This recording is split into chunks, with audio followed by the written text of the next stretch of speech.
Alright, hello and welcome back to Ashgabat Cat's Let's Play That. Today, it's no MAME game, it's not Capcom Stadium, it's Toree 3D.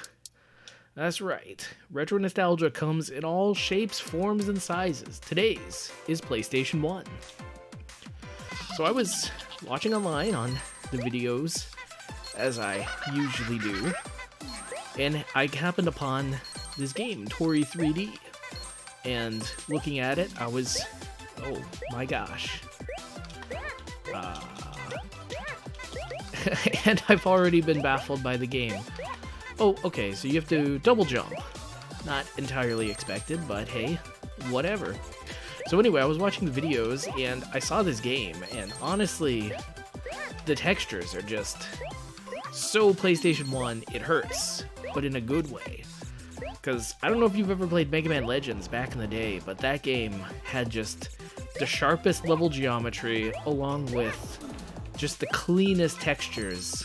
And this game pretty much just turns that into, a video game.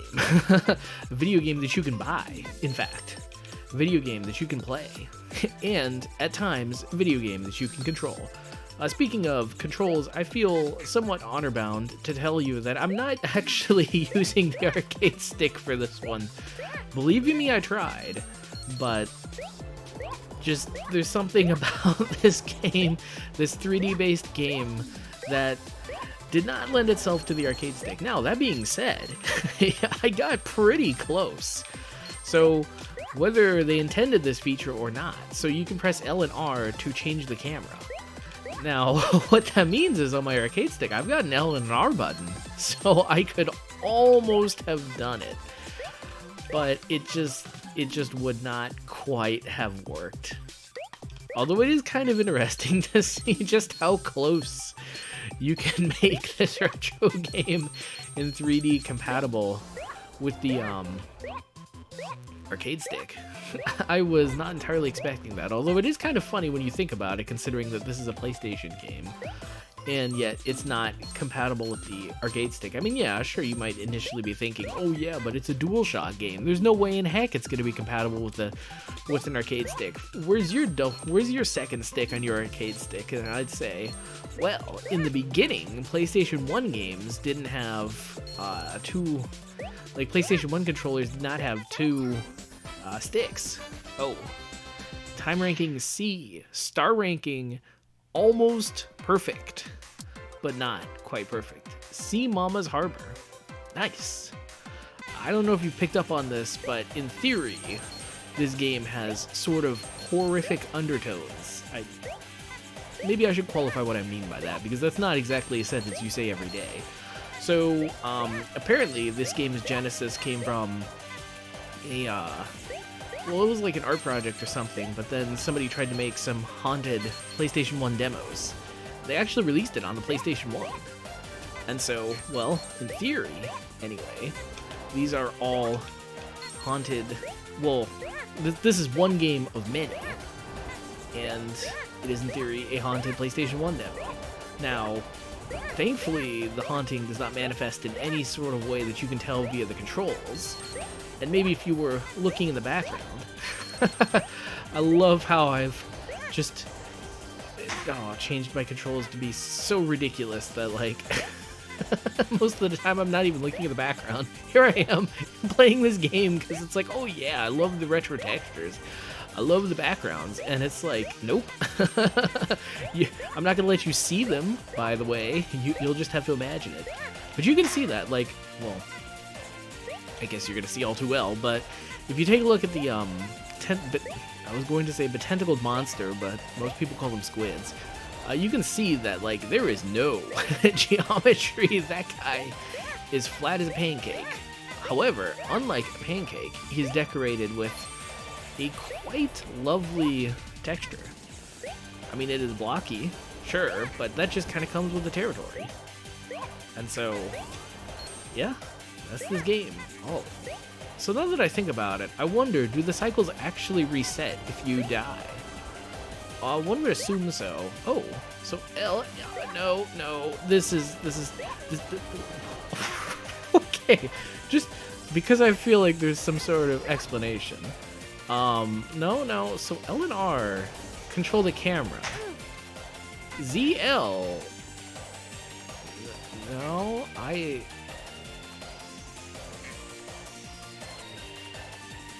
don't know what to explain what happened there. So kind of what happened there was I was controlling the camera with L and R button, but where things took a turn for the weird was I thought the ZL and the ZR button controlled the camera for a second there. But then after a while I got kind of confused because as it turns out they don't, and it's only L and R, but I swear I'm not crazy, and it was the ZL, or the ZL was actually working. Oh, you know what it is. So a lot of these games like this with the camera, you press ZL and it recenters you.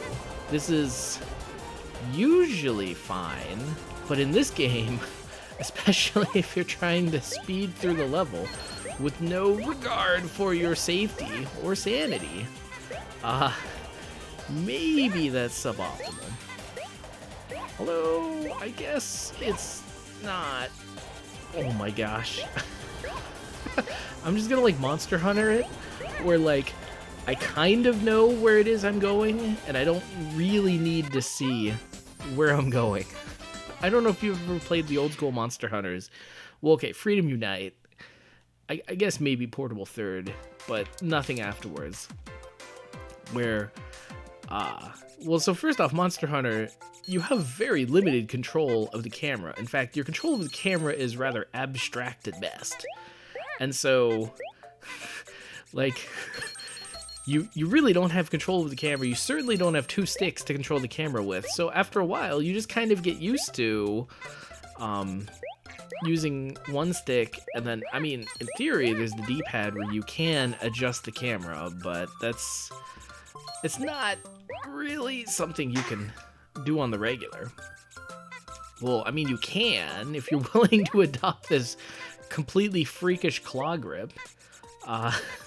You don't really want to, considering that you don't want to permanently deform your hand, but I mean, some people made that decision. I mean, to some people, Monster Hunter is more important than their life. Anyway, they would deform their hands in this god-awful claw and use that, but I would not. Instead, I would hone my ability to know where everything is, and so I wouldn't even need to have the monster on my screen to know where it is and to be able to attack it. That's just what Monster Hunter does to you. What they did to become freakish in claw grip, I did to become freakish in my mind. This game is surprisingly good, so I just want to reiterate, this game is $1 on the Switch eShop. If you have watched this for, well, I was going to say, if you watched this for any, like, 5 minutes or so, and, like, felt good vibes, but honestly, if you're here listening to my voice right now, you've made it at least, like, what, 10 minutes? I would say buy this game. Like, if you've made it this far, I say you just owe it to yourself. I mean, okay, perhaps you do not own a Switch. That makes the cost of this game a little more.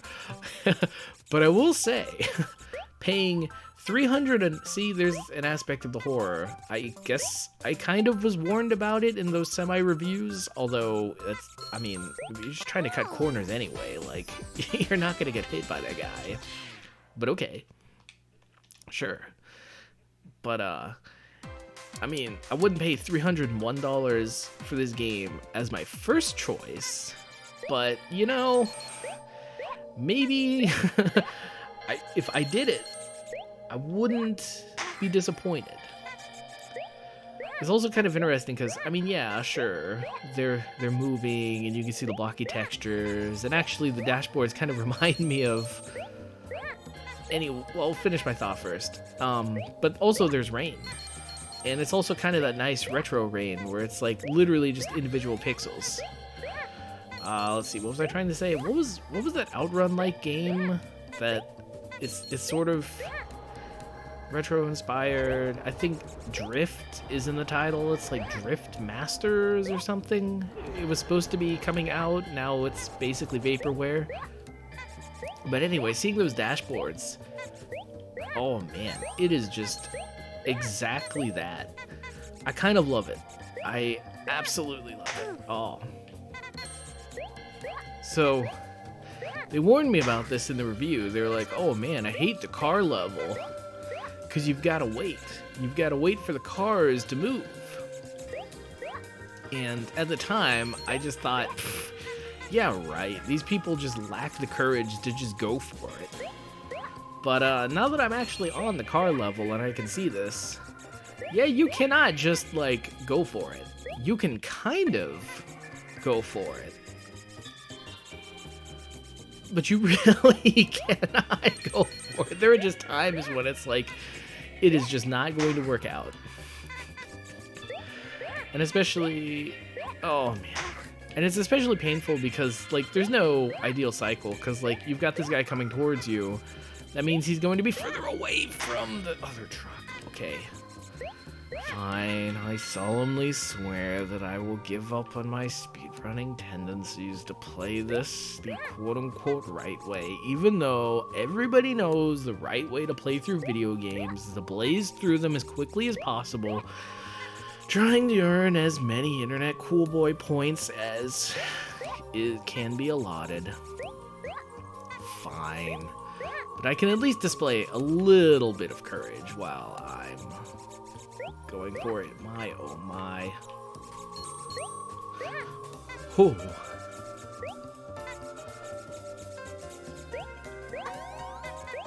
Okay, and now that I've got a checkpoint, back to Yoda Land.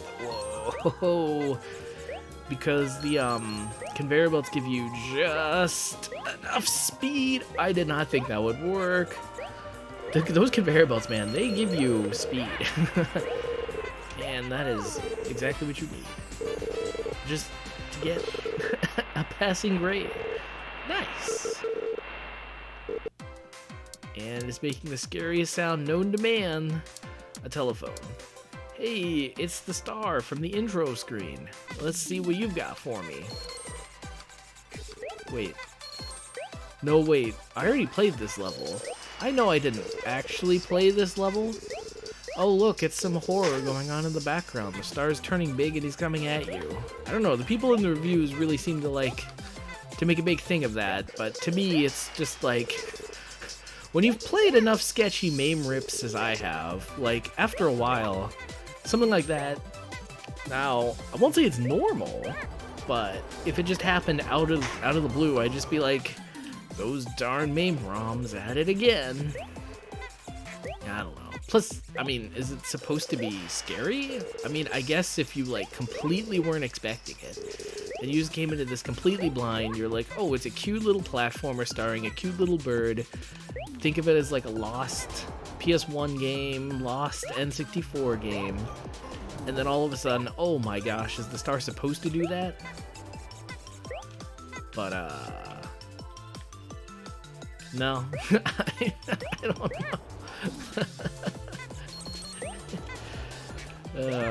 But then again, I mean, well, I guess if you think about the intention behind it, is the intention meant to, like, actually scare you? Probably not.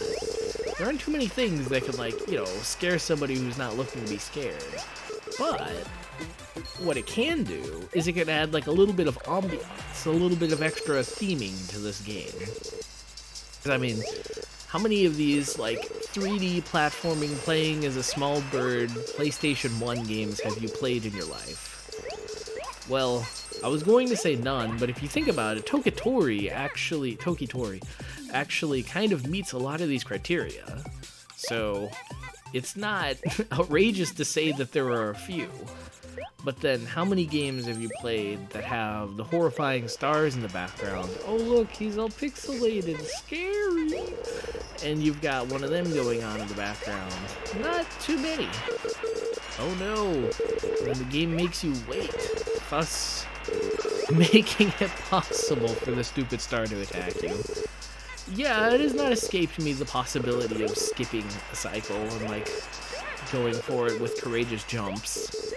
But after that highway level, I feel like the fun is gone, and I can't just go for it. I'm just wasting too much time by trying to save time. And okay, that got me. That got me. I was not expecting that, and I got that creepy feeling in me.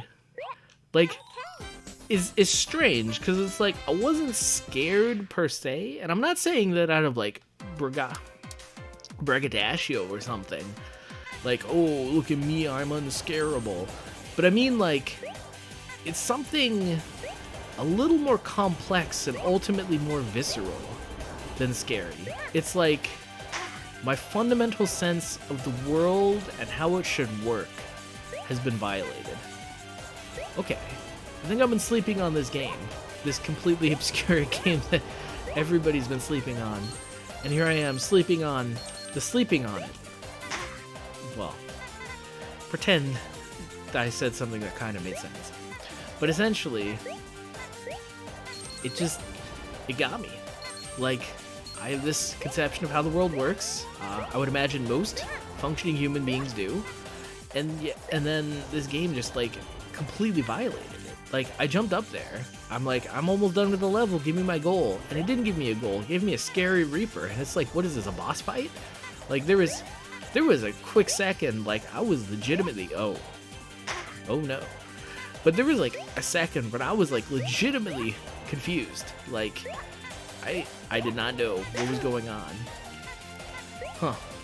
So I guess you can collect all the stars. Well, this game kind of presents an interesting philosophical conundrum. I mean, it didn't mean to, let's not oversell it.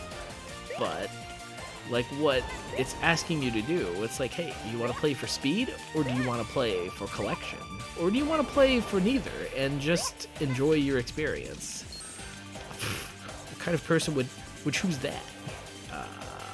Speaking of, okay, there we go. Yep, sometimes it's not the path of least resistance, it's the path of all resistance. But I don't know. Like, are you comfortable playing a game for speed? Are you comfortable eschewing all traditional forms of enjoyment of a game in exchange for a smaller number at the end? Something that can ultimately only ever be quantified in terms of numbers, and yet, like, experiences, whatever, I don't know, it all kind of washes away through the sands of time. And essentially all that you have left, okay, again, not exactly scared, but, like, I did have that feeling. Although, I will admit, that feeling lasted, like, a barely perceptible amount of time. You know what's kind of funny? They give you a small hop. I think that's, like, the one time in the game. Oh, watch out for the clam. That was, like, the one time in the game where the small hop would have been... I was going to say ideal. I think the word useful is probably... Whoa, okay. Maybe you can use the small hop for adjusting yourself, but this is somewhat perilous. I don't know exactly what I would compare this game to. It's kind of smooth and easygoing, almost like a Mario sort of platformer, but at the same time, like, well, okay, your character is, like, way more floaty than Mario, and actually, considering that you have, like, essentially complete control in the air, and actually considering that you're not even encumbered by slipperiness of the land, you're actually better controlling in the air. It's almost like, yeah, you should spend all your time in the air. I mean, again, the main character is a bird, so I suppose that's not out of line to think, say, feel, and or do. But it does kind of... I don't know. It's kind of funny. Well, it's definitely not something you'd see in Mario.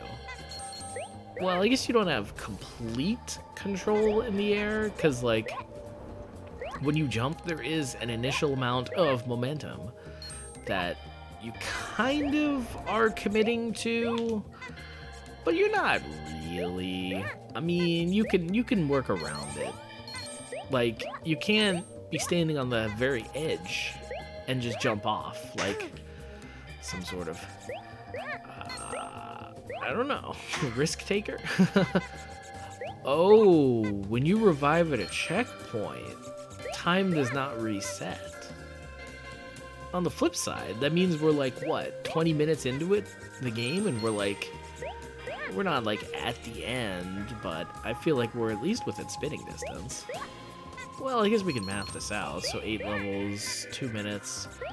Are we really only 16 minutes into the game? Weird. I mean, I heard the game took like 20 minutes to beat, but I was not expecting that to be, you know, a humanly achievable time. I thought that was like the speed run or something. I thought that somebody with, like, you know, good skills at video games would be able to achieve with a bit of hard work and focus. As for what I would achieve, I don't know. Oh my gosh. Oh man. Oh man. This is... I do love how you can just essentially do the aerial ice equivalent of just treading water by just jumping around. It's kind of funny because I swear this level is actually exactly the same as what it was before. Like, I mean, all the other ones, they were similar, but they were different in various subtle ways. But this level feels like it's almost exactly the same. Come on, game. I had that. You can give me a little bit of slack here, right? I mean, the birds are trying to get home. We're all working together. We're all in this together. Just let me make that jump, okay? Don't make me wait for the perfect cycle to make everything work out. Just let me do the bird jump, please.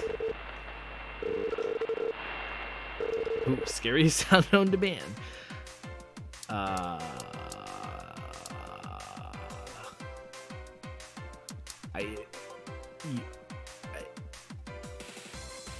You were there with me, right? Come on. I had that. I did it. Are we...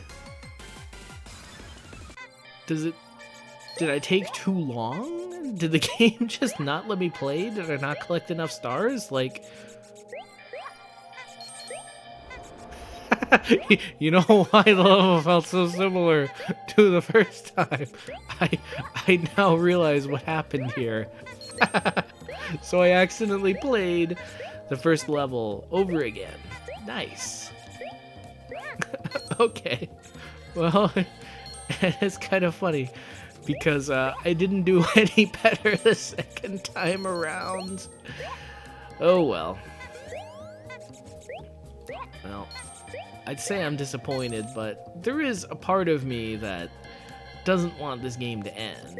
There is a part of me that's the consummate entertainer that has my eye on the timer, and I know exactly how long this game is taking, and I'm like, well, I don't want to bore you.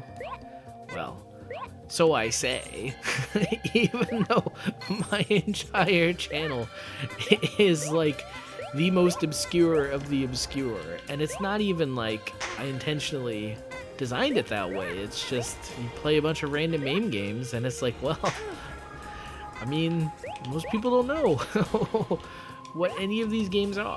Now, to me, that is the entire appeal of the game series. And all you had to do was change your view. Don't change your view twice, though. And okay. What is happening here? Nothing good, of course. And that's the goal. I can see the goal. We got some real monkey ball syndrome here, where like I can see the goal. I know what I need to do. But just because you can see the goal, just because you can conceive a victory, does not mean you have victorized quite completely. Except for me. I just victorized. Oh yeah. Alright, ominous, scary level to the side. What do you got for me? It's World. Nice. Alright. I wouldn't call it fear, but I did feel that, like, same spine tingling now that I know that I'm going to be fighting the Reaper at his own game in his own turf with absolutely nothing in my court. Oh, I can see him. He's in the background, just kind of doing a headstand, just kind of hanging out like he owns the place. Most assuredly, because he does. But, I don't know. Oh, cool. It's a remix of everything. If I wasn't secretly dreading what was coming next, I would be enjoying this more. But what's gonna happen? Is it gonna be a boss fight? Oof. Maybe that was... Okay. Like, I do not have much in the offensive capabilities department. I mean, again, I am a cute-esque bird, but yeah, I don't know what's gonna happen. I can't even really think about it. I just want to experience it, and I feel like that's the hallmark of the best kind of game, where it's like after a while, it's like there's nothing you could say more to augment the game. I mean, that's what makes the best game. That's not what makes the best entertainer. The best entertainer should, in theory, be able to entertain over any game, right? Well, now that I think about it, the best entertainer would probably know when to be quiet and let the game do the talking. I, of course, have no such compunctions. Okay, but that being said, I could at least do well. So there's this guy, and then... Oh. So I know it's coming up, and I know I have to sprint dash to make it. But the darndest thing is now you have to combine both of those. And it's like, is one thing to conceptually understand in an action platformer. It is another thing to do. And it is yet another thing to do consistently. Okay, I believe this is showtime. And we did not. Okay. This is the part, once you fail 3 times in a row in a video game, you should usually look around and see if there's anything to do. I don't know if I'm telling you this, or I'm telling myself this. What? I just noticed you can't actually look up. I mean, you can look up. I suppose you are supposed to just go for it? Is that the feeling this game is telling me? I feel like it's just impossible enough that you're not supposed to do it that way. Well, whatever, it's just time. 3 whole minutes. It's almost starting to look like I don't even know what I'm doing. I don't even know how to play the game. Oh, and here I was, trying to outwit the game outwitted me.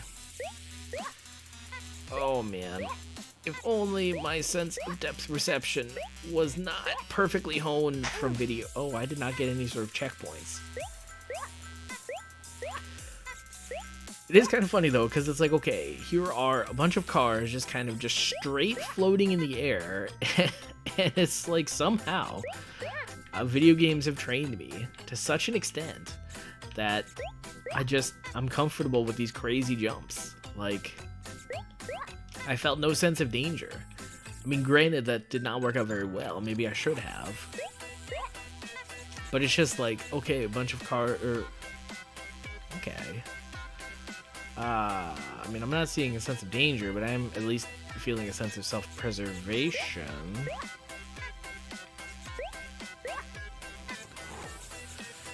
Okay.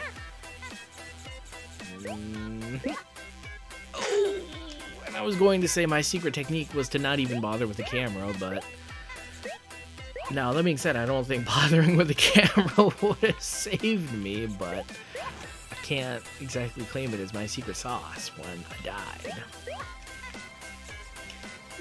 I think I got this.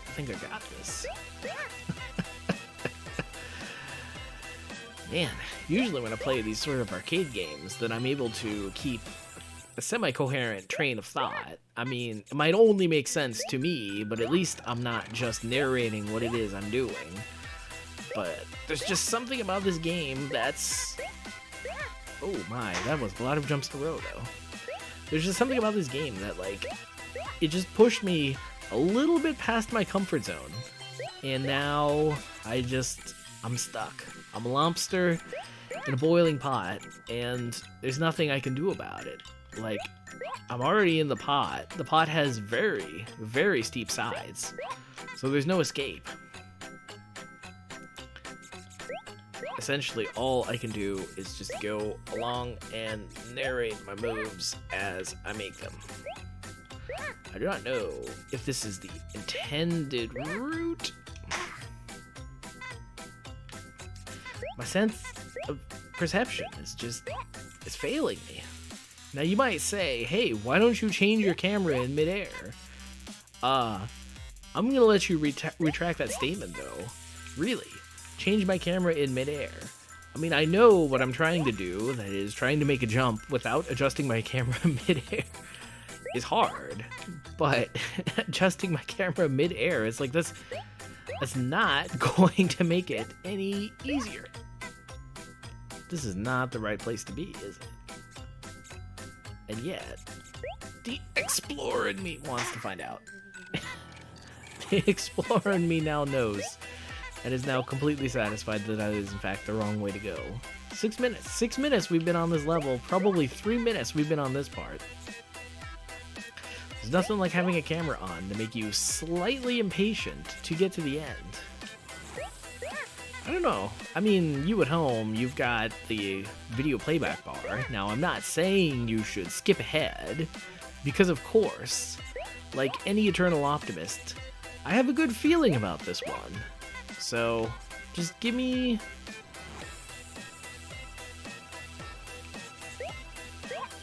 Have I think I forgot the way. Yes. What? Okay. So, we have a very direct route, and we have an indirect but non-slippery route.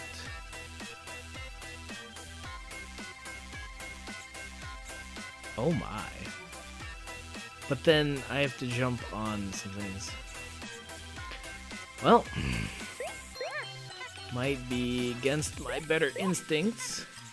Which way is the conveyor belt going? Neither way.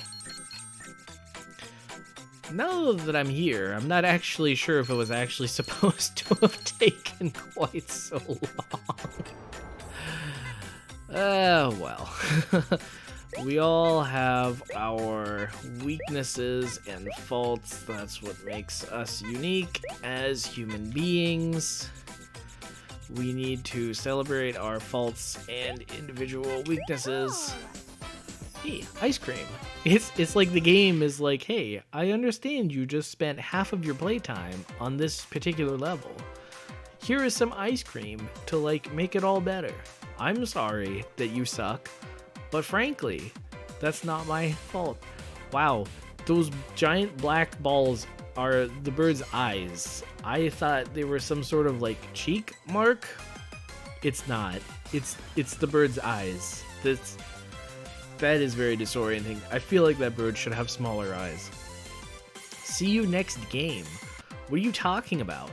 A game. I believe you owe me something. I can't believe you pressed Y to go. But I played the game. I unlocked the things. Why are you not giving me the person? Maybe... No? I've done everything right. I played the game by the rules even. I beat the game. Why aren't you giving me the special characters? Oh my gosh, this game is a retro throwback in the way that it doesn't even just give you the characters. It's like, no man, you gotta earn the characters by like, I don't know, perfecting the stages, getting through them well. This game does not explain a lot of things. Granted, to be fair, there aren't a lot of things that the game needs to explain. But still, it would be nice to not do that retro game thing where you allude to the fact that there are unlockable characters, but then you don't actually let the poor player unlock them. I'm so close. I can feel those characters. That's like 80% of what was egging me on throughout this game. The prospect of playing as those characters. Look, let's look at them a little more. Look at what we got here. You've got some sort of weird bat. What's his deal? Maybe he can like fly. Maybe he can just like fly over the entire thing. It's like Tails, Miles Tails Prower, just flying over the stage, just trivializing Sonic. Well, he also trivializes Sonic because he is invincible, but beyond that, he can just fly over everything. And look at this guy. It's like Cuphead, but I believe those are chopsticks. And so it's like, he must be like Top Ramen Head. Top Ramen Head. Yep. Cuphead was just having way too much fun, but this guy has like too much of a fondness for like late 90s Japanese pop culture, etc. So he's like, okay, I can do Cuphead, but I'm gonna make him Top Ramen Head.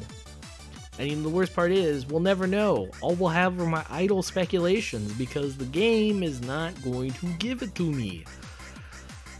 That is a little bit disappointing.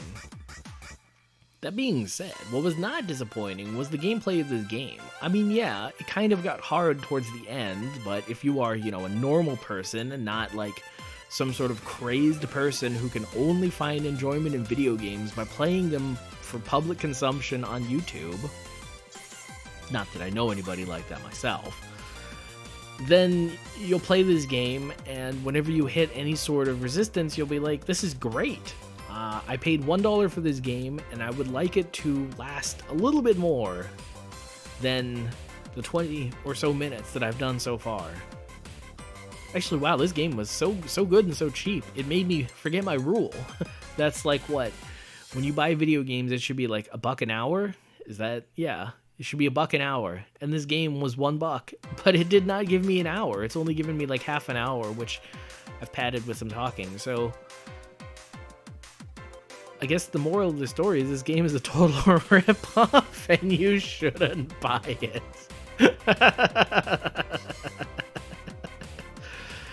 No, but seriously, this game is kind of good and it's kind of fun. That being said, I will say the gameplay is a bit above average, but I wouldn't say it's so far above average that I would absolutely, completely, unquestionably recommend it solely for the gameplay alone.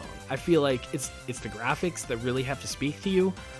That being said, it's very easy to evaluate the graphics. You've probably been doing it the entire time you've been watching this video, so I guess my final overall review score... Wow, if this counts as a review video, then this is like basically the unboxing version of a review video. That's kind of an uncomfortable thought. But anyway, I suppose I've suckered myself into giving a review, and so my ultimate review is if the art style appeals to you, if it speaks to you, and you are not allergic to action platformers, then yes. And you have a Switch, then yes. If you meet all those three factors, then buy this game. If you have a good feeling about this game is good enough that if you've got a good feeling about it, it'll reward you. You know what? I'd say it has rewarded me. Not rewarded me. Oh, come on, load. Not rewarded me quite enough, game. I might just delete you if you don't give me a new character in the next 5 seconds, game. But that aside, yeah, this game has been fairly rewarding. And so, well, I'd at least like to end on that positive note. So on that note, this cat's got a scat.